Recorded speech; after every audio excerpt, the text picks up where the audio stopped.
Good evening, everyone, and thank you for joining us for another lesson. Last week, we began chapter 19. Thank God we're making headways. Before we begin, I just want to remind everyone that next week I will be out of town. Monday night is a wedding night. I hope to celebrate. Many of you will be there. The following Sunday night is Purim. And I'm not sure that I will be able to teach on Monday. So, but for sure. Well,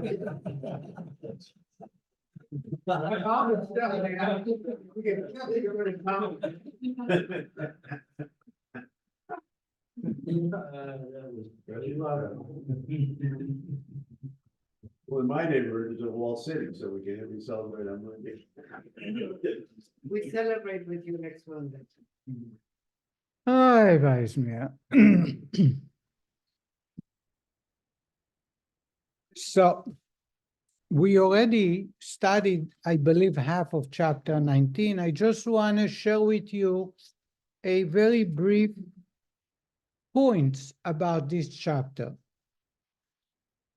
The chapter is going to concentrate on three concepts. The first is a candle or flame, neshama equals candle. The second is there are two opposites. One is ani, I am, self-centered ego. The second is ayin, ayin is none, no existence. Same letters, it's just the way they are organized. One has aleph nun yud, the other one has aleph yud nun. Ayin is nothing. Ani is I am. And we'll discover those two opposites in this chapter. And finally, the last one, the last part of the chapter will discuss why this love that exists, as we discovered, came as a gift from God. Why is it called a concealed love? We call it a concealed love. Why is it concealed? What makes it concealed, and how can we reveal it? Last time, we discovered the idea of a candle or flame. I share with you a few characteristics that are unique to flame.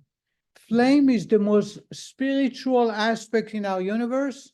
If the universe is divided into four or created by four different elements, general elements, how many elements? They are earth, the lowest, water above it, air above it, and fire. Fire is the most spiritual and refined of all four. Fire can be very beneficial, provide heat, and in addition, for us, we must cook food before we eat it.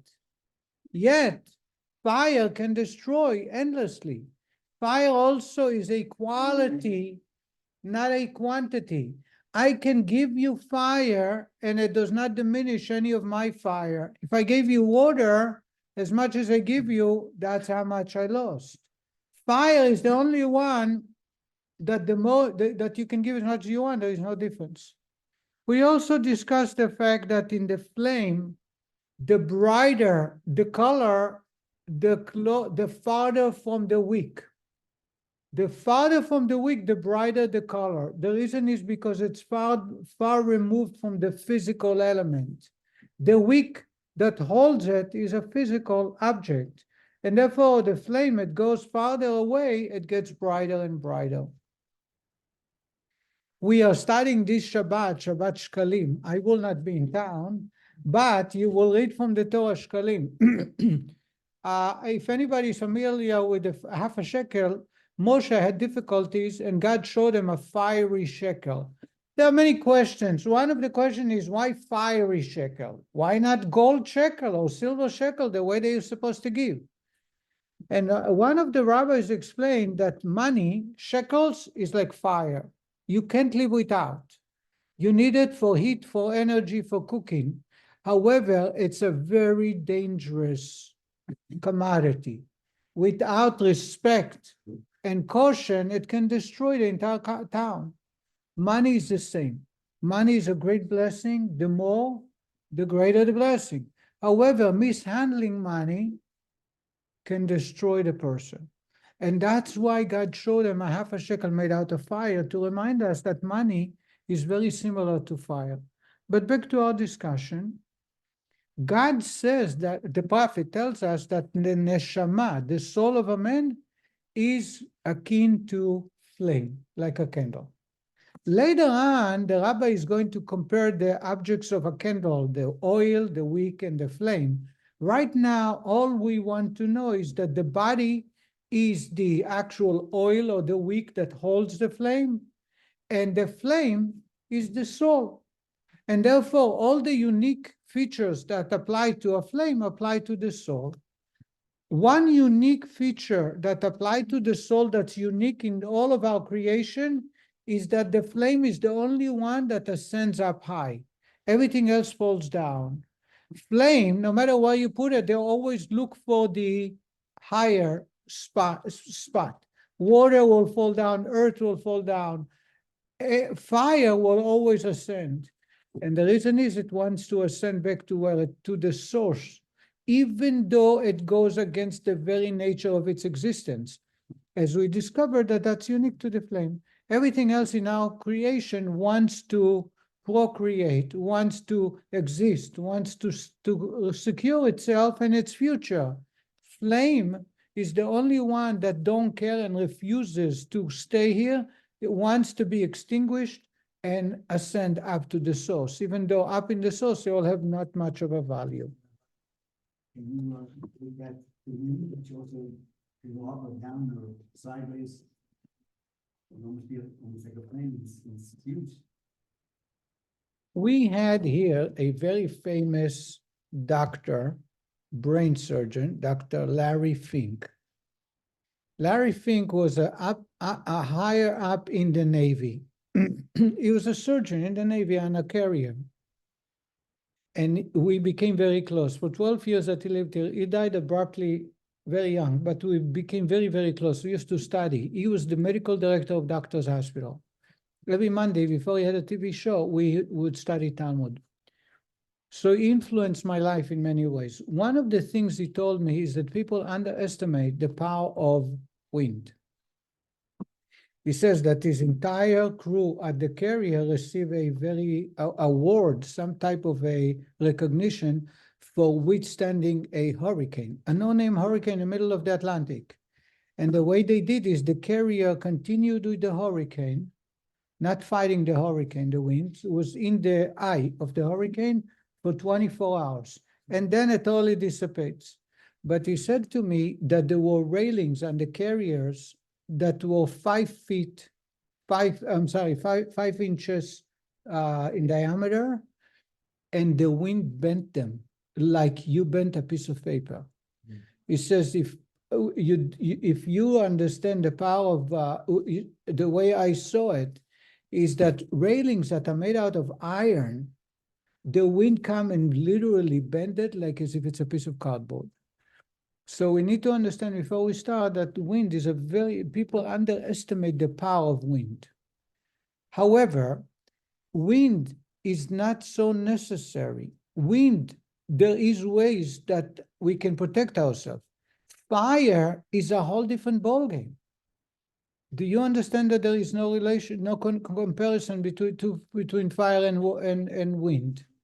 Do you understand that? The wind can carry fire everywhere. What? The wind can carry the fire, and the fire will cause damage, not the wind.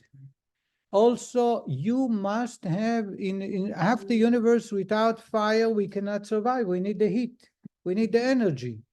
Solar power today, majority of our life is powered by solar power. It's all fire. In addition, we cook. You don't need the wind so much. Fire, and on the other hand, fire is very destructive. Once fire catches onto a forest, there's no, it's a natural force that there is very little control. When it comes to wind, it's a much easier to deal with. So therefore, because fire is higher than wind, Flame is the highest commanded spiritual existence in the universe, and the soul is compared to fire. One of the features of fire is that fire wants to ascend and remove itself from this universe. Same as the soul, yearning to go back to God.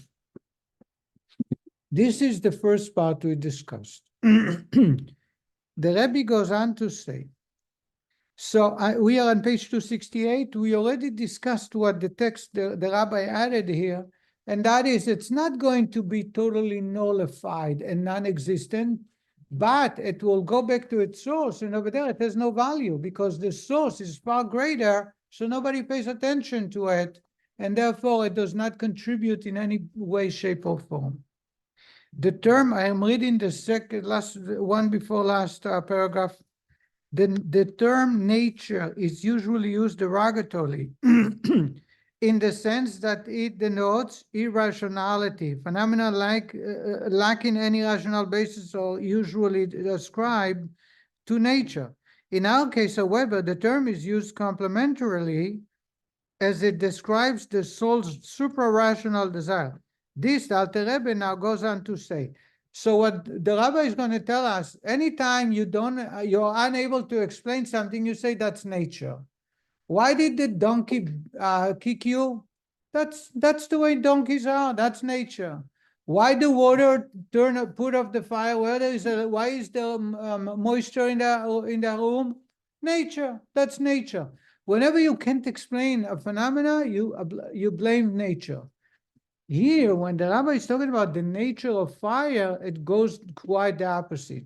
It's not because we can't explain it in a derogatory way, but quite the opposite. We can't explain it because it goes against its very existence. Nature, says the Rebbe, is an applied term for anything that is not in the realm of reason and comprehension. Here too, with regards to the soul's desire to unite with its source, the inference of the word nature is that the soul's will and desire is not based on reason, knowledge, and intelligence that can be understood, but rather is beyond the grasp and comprehension of rational intelligence. Says the Rebbe, you cannot explain why, but that's the soul's desire, just like flame. Flame wants to depart the weak. Neshama, the soul, wants to leave the body, wants to go back. The fact that it will not exist and will not be a macher, it will not achieve anything, it couldn't care less. Why, says the Rebbe? For this nature is the soul's faculty of chokhmah. And as discussed in the previous chapter, chokhmah is a faculty that transcends comprehension, a faculty wherein the light of the blessed Ein Sof abides, and as a result, the soul is drawn to its source, the Ein Sof, with a longing beyond comprehension. The source of the soul is in chokhmah. We spoke before that chokhmah is super rational. Chokhmah has no common sense. Because it's totally nullified. There is non-existence. There is a flash of intelligence, but it's not fully comprehended, because if it starts to becoming a full comprehension intelligence, then it becomes bina. It's not chokhmah anymore. That's the house of the soul, and therefore the soul goes against its own common sense. Thus, we see that the nature of the hidden love, that is, its quest, is the longing of the soul to be united with its source. The Alter Rebbe now goes on to explain the designation of hidden love. Now, so that's number one. The soul is residing in chokhmah. Chokhmah is super rational. Therefore, the soul desires to act or to remove itself from the universe, which is a super rational, and it makes no sense. Now the Rabbi is going to go on to the idea of why is it hidden? Now, this is a general principle in the whole realm of holiness. Holiness is only that which derives from chokhmah, called kodesh and supernal holiness. The word kodesh refers to chokhmah, while kedusha refers to any manifestation of the holiness as derived from chokhmah. As chokhmah represents multiplication of self before God, only those matters that manifest this character of Chokhmah may be said to possess holiness. Those matters in which this characteristic is lacking lack holiness as well. The Alter Rebbe continues speaking of Chokhmah. Says the Rebbe that Chokhmah, its very existence is nullified in the light of the Blessed Ein Sof, which is clothed in it, and it is not a thing apart, as explained earlier. Therefore, this faculty is called Chokhmah, which consists of two words, Koachma, the power of humility, and abnegation. Says the Rebbe again, because the soul is in Chokhmah, Chokhmah is nullification, therefore it doesn't make sense. It does not want to exist. It wants to reconnect with its source. The word ma, literally meaning what, denotes immateriality, as one might say when Beltlin himself, what am I? Thus, holiness refers to anything which is like Chokhmah, draws down from God and nullifies itself before Him.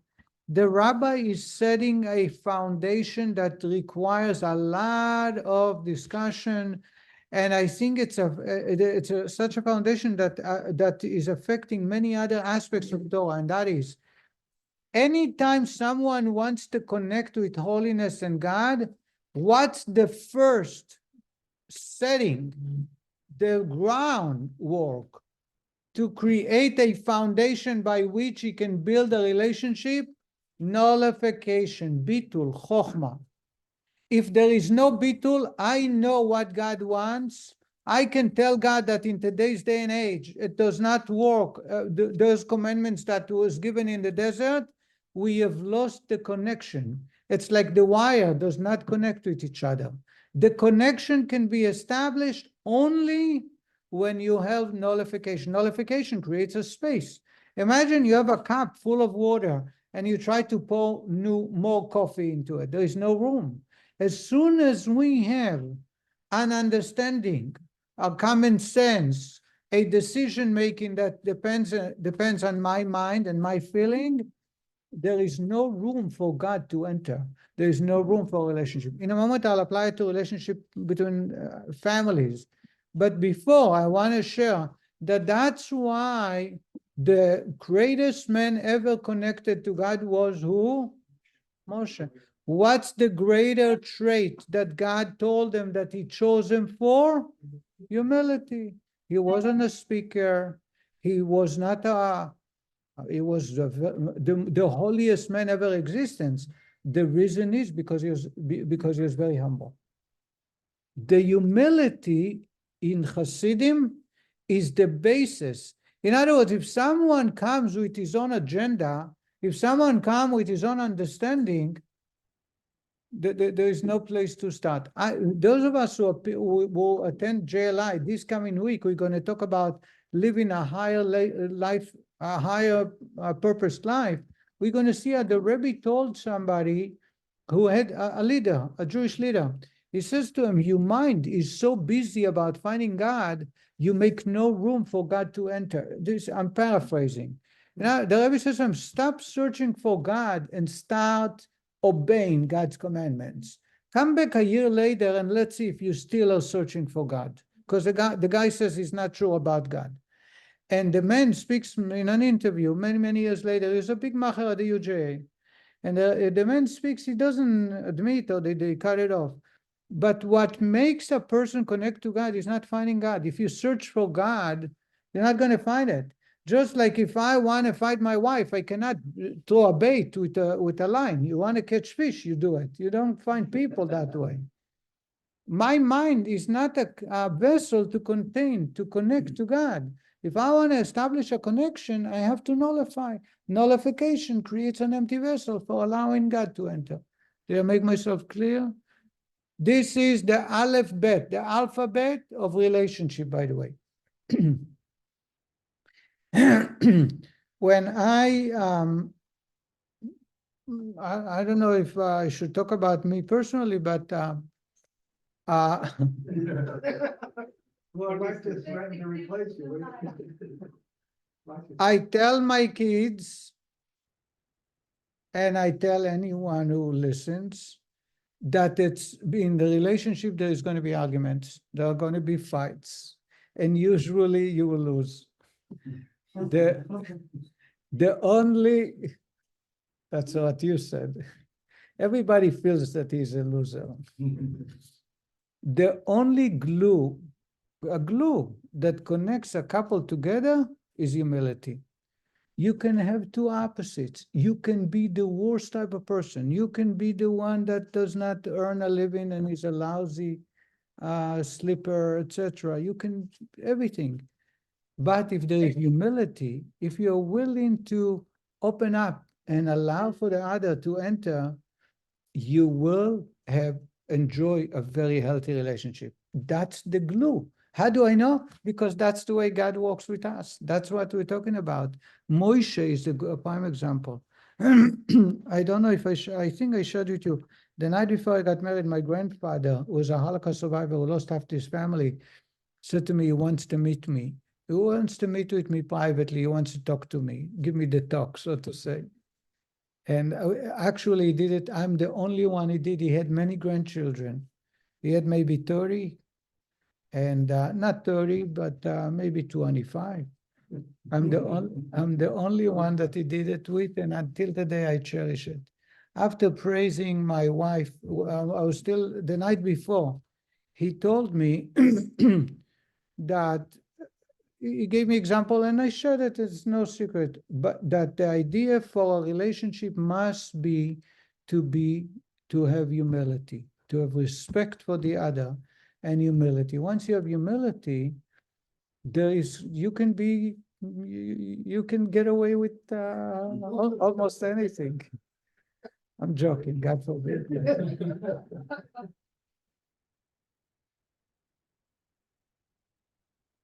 So when I was in Israel 2 years ago, and I tried to bring peace between a husband and wife, so I took one of them, I'm not going to say who, and I'm not going to say who are the husband and wife, but I was asked to interfere. And I asked that person, are you willing for a change instead of pointing fingers and telling what's wrong with the other party? For 1 week, just listen and respect, don't answer.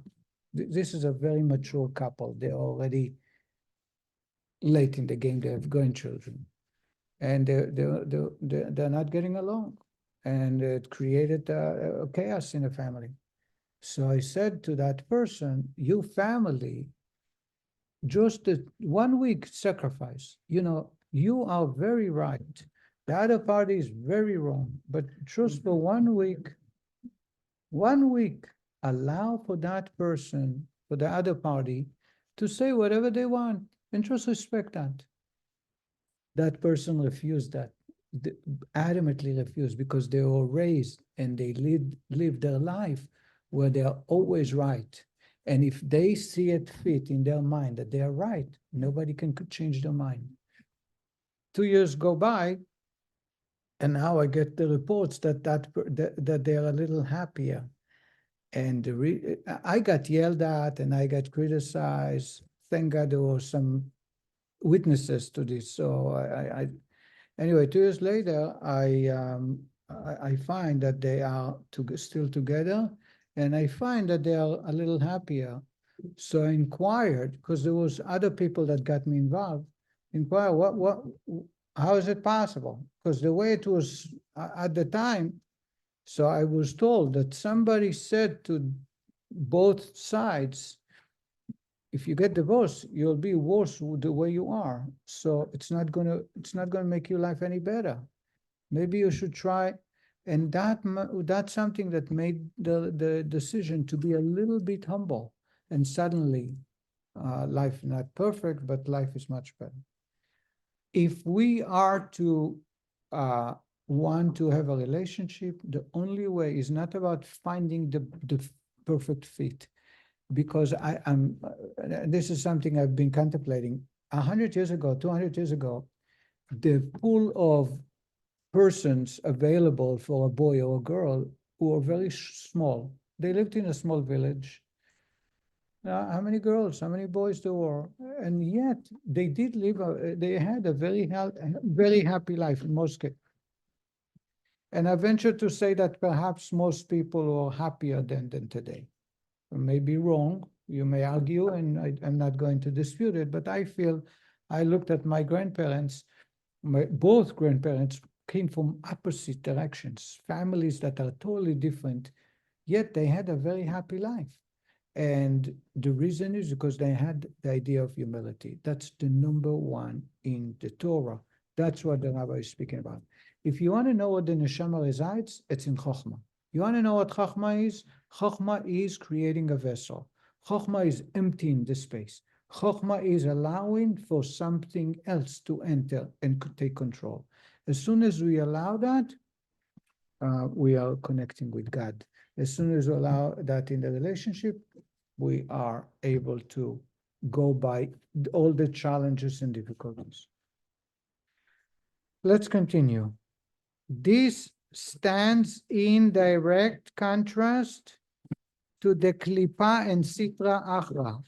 Klipa is a shell or the evil force, and the other side,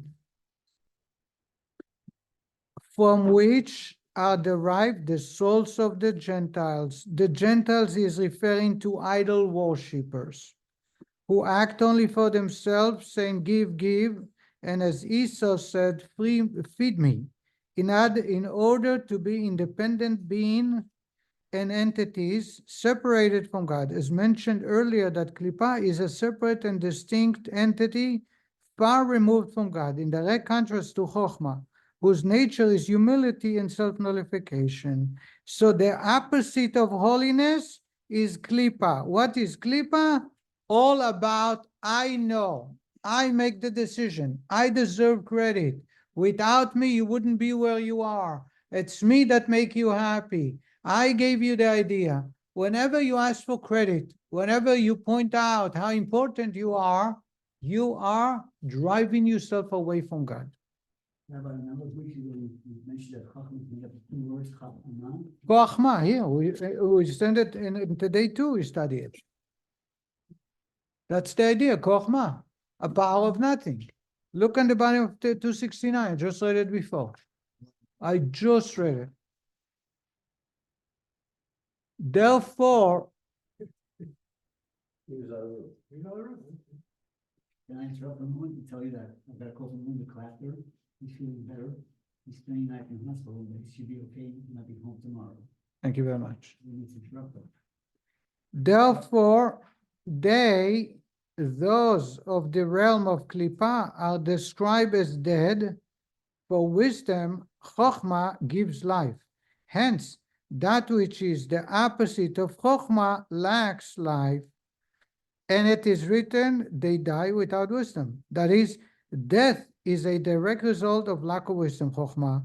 Therefore, the nations that receive their life force from Klippa are considered dead. What the rabbi is saying is that in holiness, when there is a lack of space for God, there is no bitul, there is no self-nullification, we call it dead. Dead is not dead lying in the grave. Dead means empty of holiness. There is no holiness because there is no room for it. The bottle, if my brain is full of, because I am and I'm smart and I have IQ, there's no room to pour something else. So it's empty. There isn't any holiness in there. Why is it important? You mentioned Linda Clafter, so I'm going to mention by name. Linda Clafter grew up a very Reformed Jew in Buffalo, New York. And she was actually on the board of the temple in Buffalo. She was very active in the Reform temple. A couple of years before they moved here, about 20 years ago, their son went to Binghamton University and became Baal Teshuvah by Rabbi Slonim, Aaron Slonim, as your son too. And when they moved here, they retired. He was an attorney. She was a businesswoman. She's very smart, very savvy. She ran businesses. She had a garbage truck company in Philadelphia. And she knew how to manage people. They moved here, and their son called me, and he says they're moving, they're very reformed, but I asked them to go shul shopping, synagogue shopping. So be prepared for them. They actually came one Friday night. We were in another place on Reynolds, and I think they didn't like it. But they went around to other temples, and they didn't like it either. So they said, let's try it one more time. And that's when we became buddies. We became very close. Linda started coming here for the Kabbalah class. I used to teach Kabbalah every Wednesday morning at 10:15. She brought Shirley Rosen, and that's how Howard came, by the way. So Linda, the first few years when we studied Kabbalah, would tell me that there is such a striking distinction between the way we Hasidim versus Reform Jews. And she says it's more pronounced among rabbis. And she says, I see it, and it's very hard for me to wrap my head around it. And it took me a long time. And now I see it so clear. She says in the Reform rabbis, in the Reform movement, especially the rabbi is supposed to be the leader. As a leader, he makes decision. Because he's making decision, he knows everything. And if something don't make sense to him, it's only right for him to say, let's change it. Let's do what makes sense. Because the universe is questioning everything of our past. So why being Jewish is no different? We celebrate Passover because it's a cultural event. Did it happen? I'm not sure. There is no video. So from that Exodus, so we're not sure. Do I have to wear tefillin and wear a talit when I pray? I'm not so sure. It's symbolic. You want to, you do. You don't want to, you don't have to. Separation, men and women, it used to be good maybe in the desert, but not now. Today, you can concentrate better, they say. She said, I came here, and the first time I hear you, the rabbi says, I don't know. She says, it was very hard for me to hear a rabbi say, I don't know. And the amount of Torah that it's you can put many rabbis in the Reform movement together. They don't have that knowledge. Yet you will never hear them say, I don't know, because I don't know is an admission that they are not advanced enough to be leaders. In the Chabad movement, study Hasidut, the greater you are, the more humble you are. And therefore, you acknowledge and you realize you don't know everything. And saying, I don't know, I think I told you, there was a rabbi, Rabbi Gordon, in New Jersey, Maplewood, New Jersey. He was hired as a rabbi, and he had a lot of challenges in the 1950s. One of them is that there were questions. He was a young man. He didn't know the answers. And he asked the Rebbe, what should he do if they ask him a question in the text and he doesn't know the answer? The Rebbe says, there's nothing wrong with saying, I don't know. Rashi says in few places, I don't know why this text is written this way. If Rashi can say it, for sure you can say it, the Rebbe says to him.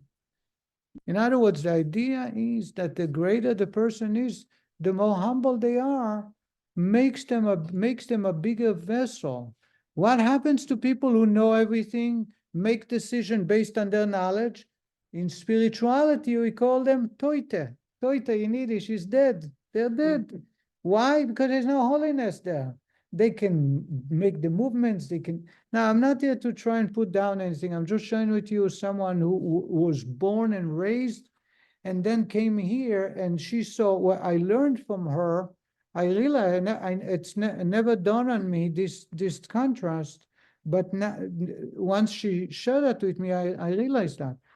I'm not here to make myself the most humble person. I'm here to say that this is the groundwork on which you can build a foundation for relationship with others and for sure for God. Yes, Dick? Expression, I don't know if it belongs. The more we know, the more we realize how much we don't know. Yeah. Except if you're Israeli. Always knows. Never heard from Israeli. I don't know. Yes, we have the direction, Yashar. You're going the wrong way, but he knows. No comment. That's right. You live like that was all you know. All right. And it's contagious. My Let's- brother that's lived in Israel for 20-some years. It's contagious. I tell you.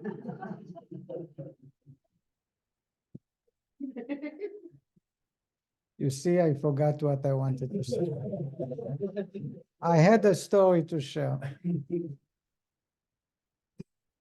I forgot. We used to have a saying in the family, but you really wanna know, this was Israeli. You really wanna know. They say that in Israel, when an Israeli say to you, there is no problem, you should start worrying.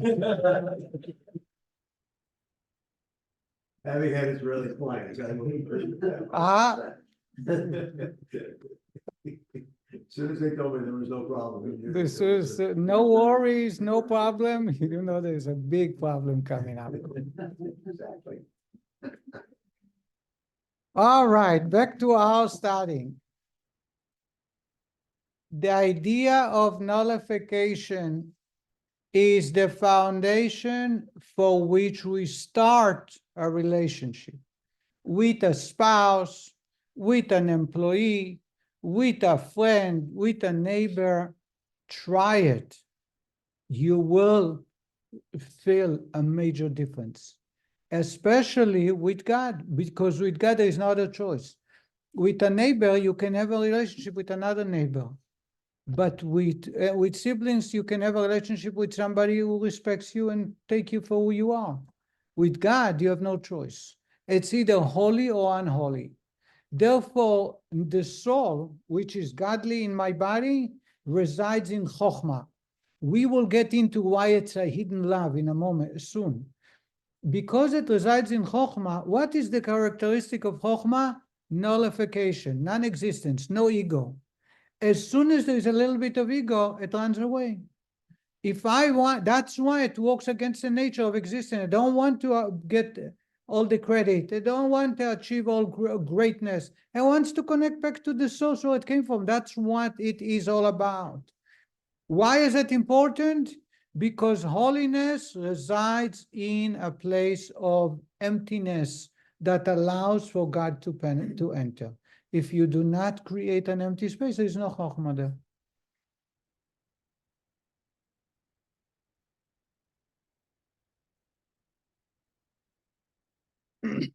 Says the Rebbe, that's why people who do not have nullification are considered dead. Dead, meaning they have no holiness. Just as I'm on page 271. Just as heathen nations are called dead, so too are the wicked and the sinners of Israel, but only before they are put to the test of sanctifying God's name, which will go in a moment. We'll talk about sanctifying God's name before we're getting into a test.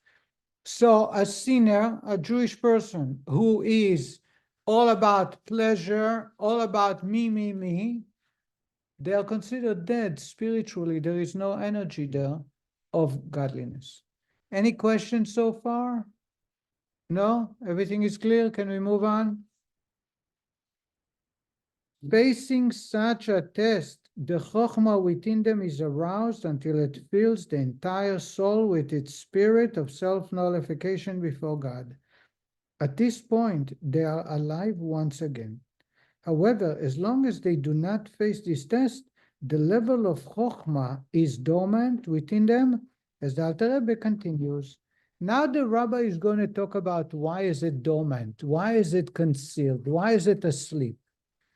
Says the Rabbi is going to talk about that when someone is pushed against the wall, they find extra energy to fight back. Do we know that? Do you agree to it? Golda Meir was asked once, how is it possible that at the time Israel was established, I believe there was only 500,000 or 600,000 Jews, surrounded by 20 million Arabs. How are they able to fight back? and she said that we have a secret weapon, which is we are with our back against the wall. We have no other place to go, and therefore we'll fight until we win. This is the idea when a person is put to a test. Now, after October 7, we see it. Unfortunately, it's a very painful experience, but the reality of it is that now suddenly there is awakening of people who never admitted they're Jewish, never cared about being Jewish. They come forward by themselves. There is a man who comes here every Friday night to put few dollars in the tzedakah box. He walks in, he puts in $5, $10. He has nothing. He don't want to pray, don't want to enter inside the sanctuary. But he says since October 7, he wants to make an act of good. He wants to be connected to the Jewish people. He learned tzedakah. So he don't even want to keep a pushka. I offered him a tzedakah box. He says no. Every Friday on the way home from work, he rings the bell, he runs into the pushka. He does not let me talk to him. He does not want to see the people. My wife was there last Friday. He didn't want to. She was afraid maybe he's a terrorist because he ran in and ran out. I know who the guy is. I see him every Friday. He put the money, he says Shabbat Shalom, and ran out. He don't want to talk to us. The awakening, the test, this kind of touching the core of being Jewish was shaken. And therefore, it created something that brought out, awakening that concealed love, that sleepy love. And therefore, that's what the rabbi is going to talk about. As long as there is no test, that love is dormant. Why? Because there is no self-nullification. If I want pleasures, and I want physical universe, and I want to make sure everybody respects me, and I want to make sure everybody listens to what I have to say, what happens is I push away the godly soul because there is no chokhmah, there is no bitul, there is no nullification. And therefore, this part of the soul is not leaving the body, it just put asleep, has no control, has no ability to express itself.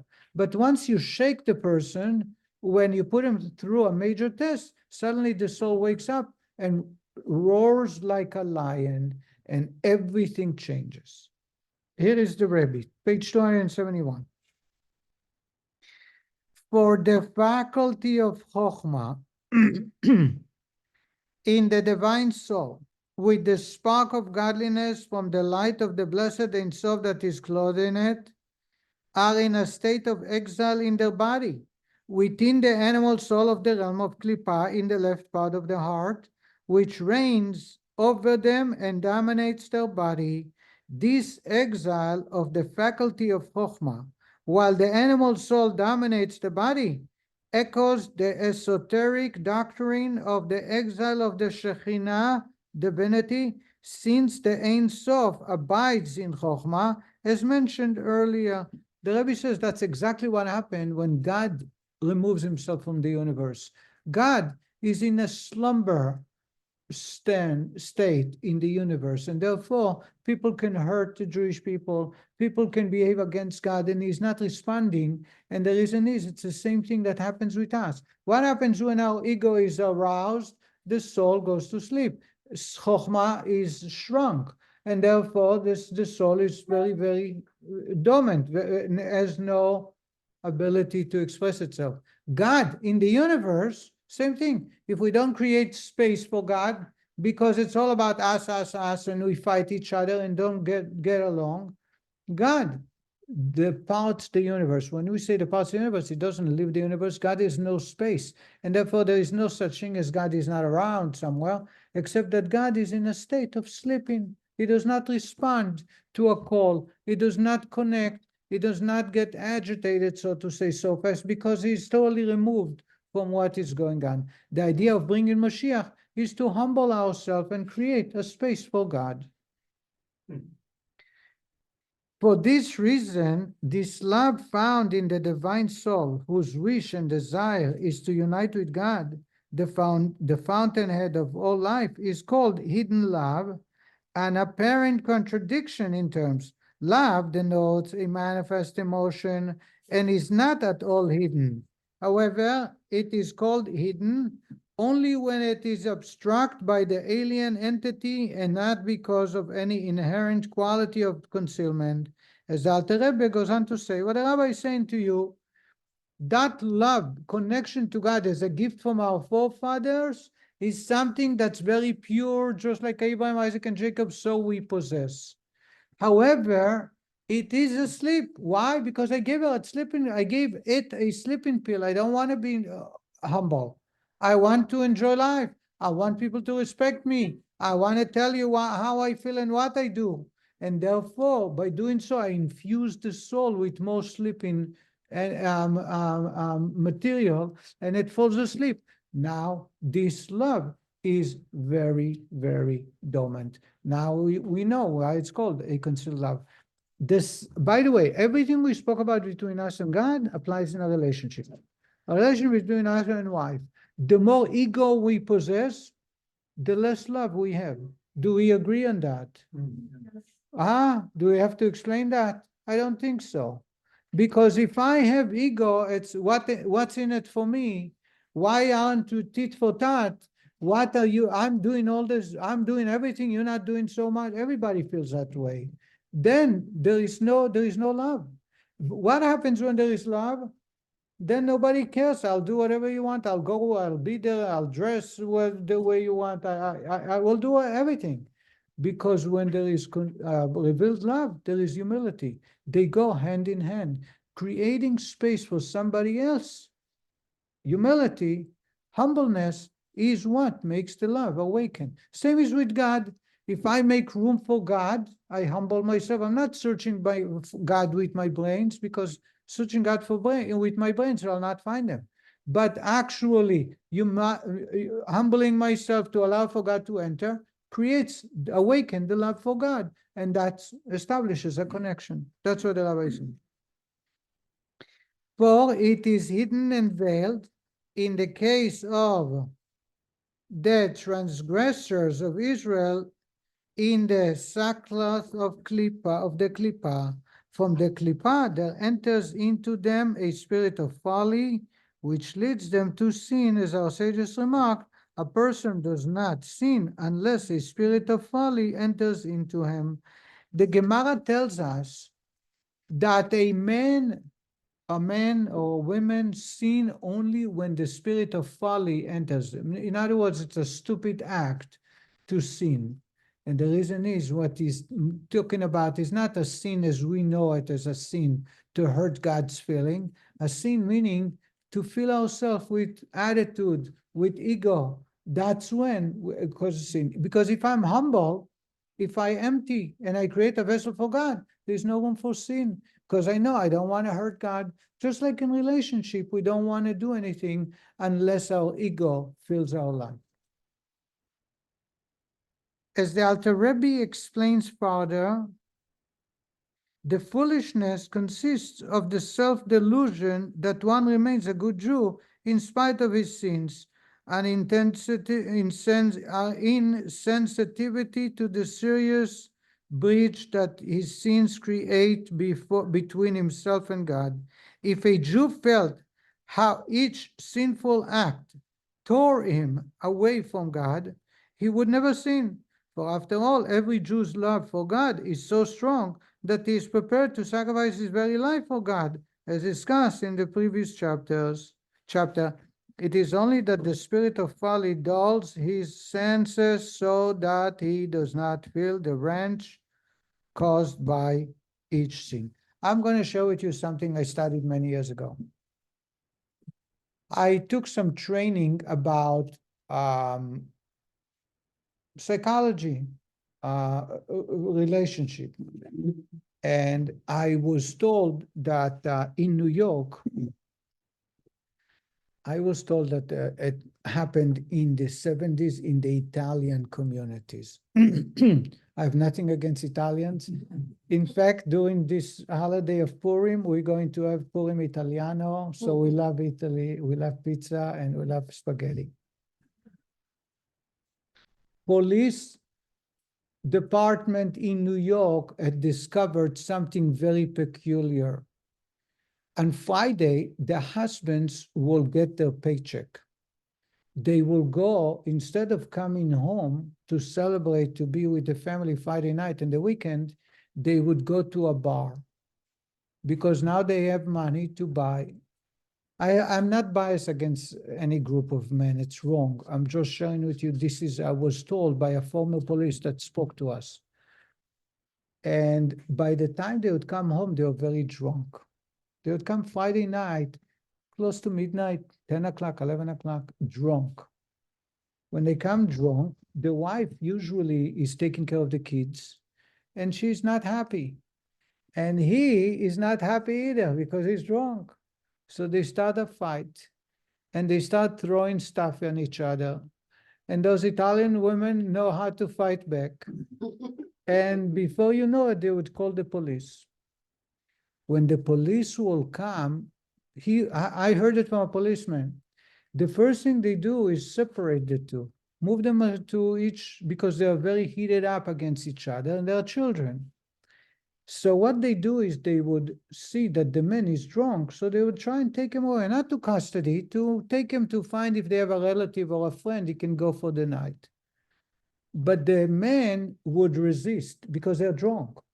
So they think that they're going to be arrested, but the police, they're dressed like policemen, and says, "Come, I'll go with you. I'll take you in my car to your friend." But the guy is drunk, so they start fighting and literally punching the police.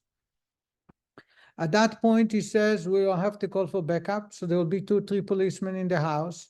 Now they have to subdue the man because he was punching the police. By the time they subdue him, they already need to arrest him because he was resisting or disturbing the law, whatever it is. When they take him to arrest him, suddenly the wife becomes a lioness. She starts fighting. She starts throwing objects on the police. She starts kicking them. She starts punching them. They end up both in custody. And he says this is not 1 or 2. It was the norm. Anybody heard that from me before? No? So he said that I'll share with you the reason why I was told that story.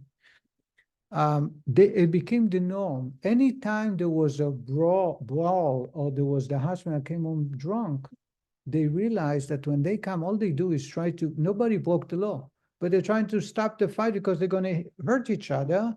As soon as they get involved, both parties will start fighting the police, and both parties. So they needed to find what's the reason. And they discovered the following, that no matter how bad the husband behaves, as soon as he is being attacked, or the wife see that the police is about to take him, she's not going to let.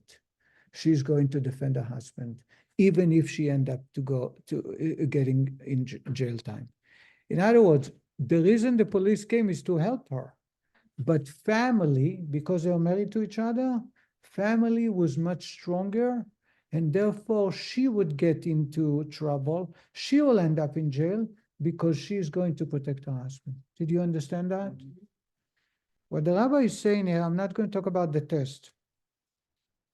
What the rabbi is saying here is that we need to understand that the love that exists between us is when we don't behave properly. I'm talking about relationship between husband and wife, then you can apply it to God. He's gone. If I disrespect my spouse, there's no love. You can't say I love you, and at the same time you show up late. You don't say I love you when the wife or the husband is asking for something and you promise to follow and you didn't, because that shows you don't love. Why? Because you did not create space for the spouse.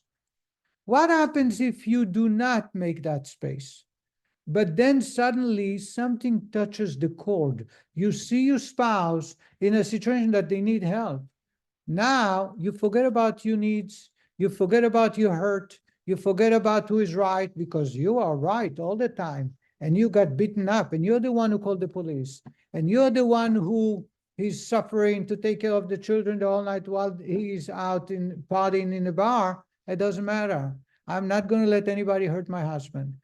Because once there is a emptiness, for accepting somebody else, suddenly everything else don't matter. It's not who is right. It's not who is putting more into the relationship. It's not who called the police. It's nothing to do. By the way, they discovered that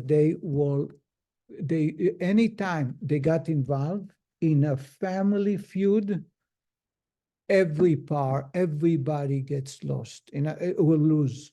So what they did was they would bring family members when they get a call from a wife, my husband is beating me up on a Friday night, they would find, do you have a sister or a brother? Do you have somebody? They would just help facilitate a family member to enter, because as soon as you bring someone outside the family, it is becoming the enemy of both parties, and that's the party is over. There is no right and wrong. They both end up in the making a problem. However, let's continue. Just finish off a little bit. I wanted to finish the whole thing today, but it's not going to happen. However, if his senses are so dulled, why is it that even the worst sinner will willingly sacrifice his life for God when his faith is put to the test? In answer, the Alter Rebbe explains that the klipa can obstruct only those matters that do not directly affect the godly soul level of chokhmah. However, in such matters of faith, a derivative of chokhmah, klipa can neither penetrate nor obstruct. Consequently, in such matters, the Jew is aware that to succumb to sin would mean being torn away from God, and therefore he will readily lay down his life rather than sin. This Alter Rebbe now goes on to explain. So as soon as the cord, touching the cord of the essence of the godly soul wakes up, and the godly soul roars like a lion, says, I'm not going to allow to be separated from God. And that's where we fight back. That's what happened October 7th. That's why in a family, as soon as the wife sees that the husband is going to go to jail, she's not going to allow it. He's a lousy husband. He didn't show up on time. He's partying while she suffers. He threw chairs over her. It doesn't matter, because she's married to him, and therefore she will not allow for any harm to him, and therefore he's not going to jail, even if she has to go instead. This is the same thing with the godly soul. When a Jew is being pushed to the wall and the godly soul is awakened, there is no chance for the animal soul. There is no contest, because the godly soul will win. That's, as I said, that's what we see what happened after October 7, unfortunately. Next week, not next week, in 2 or 3 weeks, we'll continue completing this idea of the hidden. So now we discovered the godly soul is like a flame, self-nullification. We discovered the idea between I am versus God is, I'm nothing, or I am. And finally, you also discovered, why is it concealed love? It is concealed because I do not allow for it to breathe. So I put it to sleep. I inject sleeping pill to it continuously, and therefore it falls asleep. It's dormant.